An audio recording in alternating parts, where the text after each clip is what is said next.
வணக்கம், welcome to Chitra Murali's kitchen. இன்னைக்கு என்ன பார்க்க போறோம்னா, ஒரு சாம்பார் சாதம். ரொம்ப சிம்பிளா நான் வந்து ஏற்கனவே வந்து ஒரு 2 நாள் முன்னாடி ஒரு சாம்பார் பொடி அரைச்சு காமிச்சிருக்கேன் உங்களுக்கு. அது பார்க்கலன்னா அதோட லிங்க் வந்து டிஸ்கிரிப்ஷன் பாக்ஸ்ல கொடுக்குறேன். அந்த சாம்பார் பொடி யூஸ் பண்ணி லைட்டா மசாலாலாம் வறுத்து போட்டு நம்ம வந்து இன்னைக்கு சாம்பார் சாதம் ரொம்ப சிம்பிளா ஈஸியா பண்ண போறோம். சண்டே அப்படின்னு வச்சுக்கோங்களேன், நமக்கு வந்து என்னடா சமைக்கிறது அப்படின்னு யோசனையா இருக்கும்ல. இது மாதிரி டக்குன்னு பண்ணிட்டா நமக்கு ரொம்ப சௌரியமா இருக்கும்ல. அந்த மாதிரி தான் ரொம்ப நேரம் கிச்சன்ல நிற்காம ஈஸியா பண்ற மாதிரி தான் பண்ண போறோம். நான் ஆல்ரெடி பேன்ல எண்ணெய் விட்டுருந்தேன்ல, ரொம்பவே நல்லா காஞ்சிருக்கு. ஃபர்ஸ்ட் ஆரம்பிச்சிருவோம். வெங்காயம், சின்ன வெங்காயம் ஒரு 10லேருந்து ஒரு 15 சின்ன வெங்காயம் போட்டுக்கோங்க. தாளிப்பெல்லாம் லாஸ்டா சேர்த்துக்கலாம்.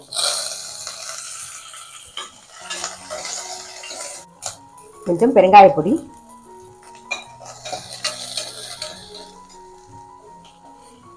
பீன்ஸு கேரட் கட் பண்ணி வச்சிருக்கேன். எந்த காய்கறி இருக்கோ அந்த காய்கறி நீங்க சேர்த்துக்கலாம்.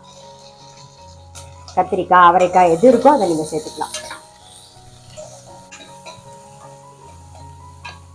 காய் கொஞ்சம் வதங்கிட்டு நான் வந்து 1 கப்பு அரிசி, ஒரு 3/4 கப்பு துவரம் பருப்பு நல்லா வாஷ் பண்ணிட்டு ஒரு 20 நிமிஷம் ஊற வச்சு தண்ணி எல்லாம் வடிய விட்டு எடுத்து வச்சிருக்கேன். இப்போ அதை சேர்த்துக்கலாம். நம்ம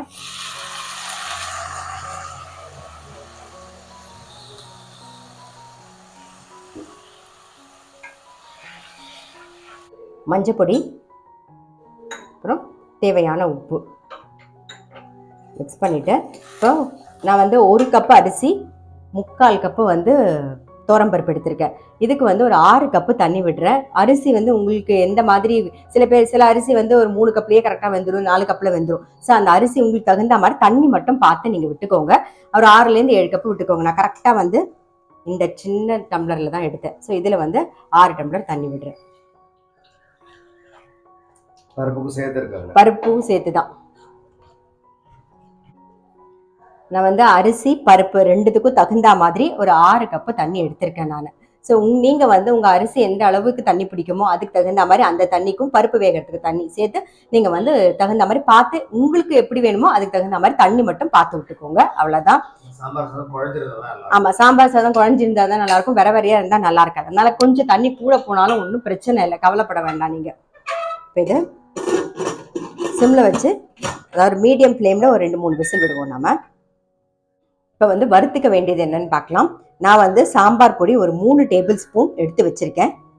ஸோ இதுக்கு ஆமாம், அன்னைக்கு அரைச்சது. நான் இதோட லிங்க் வந்து டிஸ்கிரிப்ஷன் பாக்ஸில் கொடுக்குறேன். உங்களுக்கு ரொம்பவே சௌரியமாக இருக்கும். கம்மி குவான்டிட்டியில் வேணும் அப்படின்னு நினச்சிங்கன்னா டக்குன்னு அரைச்சி வச்சுக்கலாம். ஒரு 2 வாரத்துக்கு ஒரு வாட்டி நீங்கள் அரைச்சி வச்சிங்கன்னா சௌரியமாக இருக்கும். இப்போ இதில் 3 டேபிள் ஸ்பூன் அரைச்ச சாம்பார் பொடியில் எடுத்து வச்சிருக்கேன். இதுக்கு என்னென்னலாம் மசால் போட போகிறோன்னா, ஒரு 2 கிராம்பு ட்ரையாகவே வறுத்துக்கலாம், ஒரு சின்ன பீஸ் பட்டை, ஒரே ஒரு ஏலக்காய்,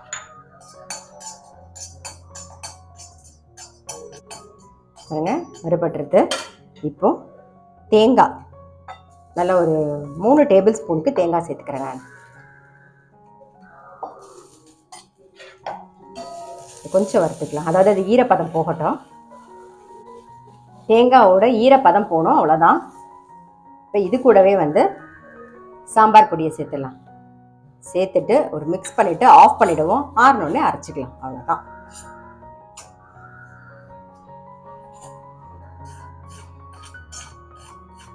நல்லா ஆறட்டும்.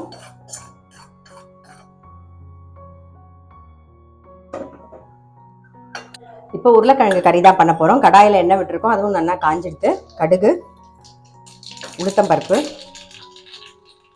கொஞ்சம் கருவேப்பிலை, கட் பண்ணி வச்சிருக்கிற உருளைக்கிழங்கை சேர்த்துடலாம் நம்ம.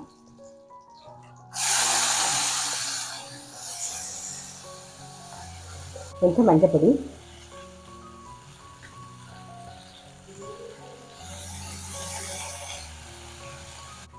உருளைக்கிழங்குக்கு தேவையான உப்பை சேர்த்துடலாம்.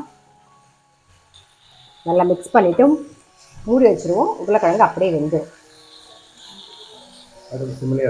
ஆமாம், அடுப்பு சிம்லேயே வச்சுருங்க, நல்லா வெந்துடும். நம்ம சாம்பார் சாதத்துக்கு வறுத்து வச்சுருந்தது நல்லா ஆறிடுத்து. இப்போ அரைச்சி எடுத்துன்னு வந்துடலாம். நம்ம சாம்பாருக்கு பொடி ரெடி பண்ணியாச்சு. ஸோ அதை வச்சுருவோம் இந்த பக்கம் ஓரமாக. இந்த பக்கம் உருளைக்கிழங்கு நல்லா வெந்துடுத்து. அதுக்கு காரம் சேர்த்துடலாம்.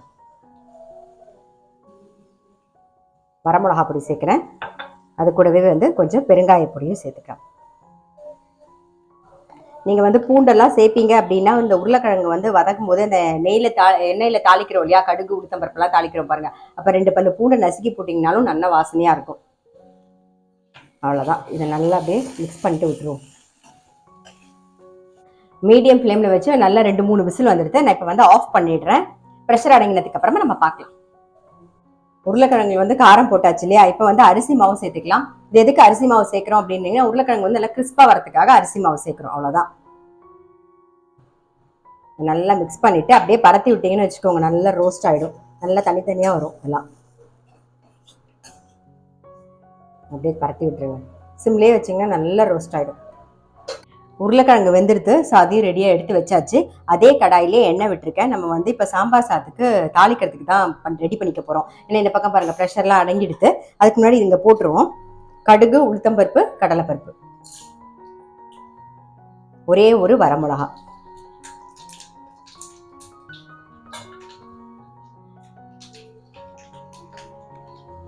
ஒரே ஒரு வெங்காயம் நீட்ட வாக்கில் கட் பண்ணி வச்சிருக்கேன். இப்போ அதை சேர்த்துக்கிறேன்.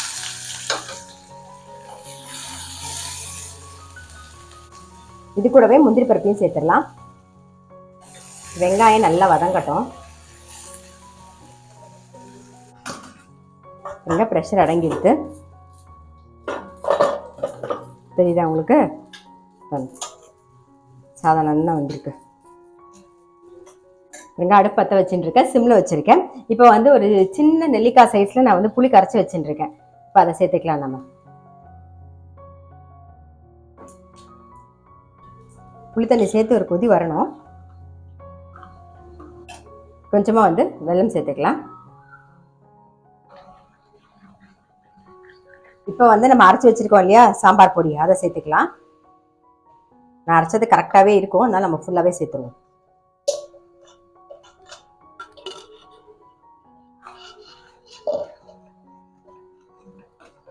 மிக்ஸி ஜார் அலம்பி அந்த தண்ணியும் விட்டுருவோம்.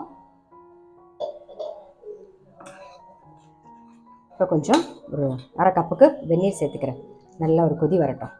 கலராக இருக்கணும். ஆமாம், கொஞ்சம் கலராக இருக்கணும். இது சேர்ந்து இப்போ நல்லா கொதிக்கட்டும். இந்த பக்கம் வந்து வெங்காயம் வந்து இந்த மாதிரி கொஞ்சம் கலர் மாற வதக்கிக்கணும். ஸோ வதங்கிடுது. இதுலேயே வந்து கருவேப்பிலையும் சேர்த்துடுறேன். அவ்வளோதான். இப்போ இதை தாளிப்பை சாம்பார் சாதத்தில் சேர்த்துருவோம்.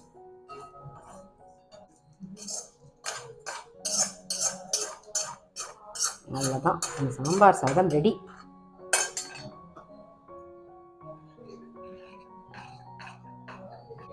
சாம்பார் சாதத்துக்கு மேலாக நல்லா ஒரு 2 ஸ்பூனுக்கு நெய் விட்டுக்கோங்க. 2-3 ஸ்பூன் விடலாம். ஸோ கரெக்டாக இருக்கும். அவ்வளோதான். நல்லா மிக்ஸ் பண்ணிவிடுங்க. நம்மளுடைய சாம்பார் சாதம் ரெடி. ஆஃப் பண்ணிடலாம். தயிர் சாதமும் ரெடி ஆகிடுது.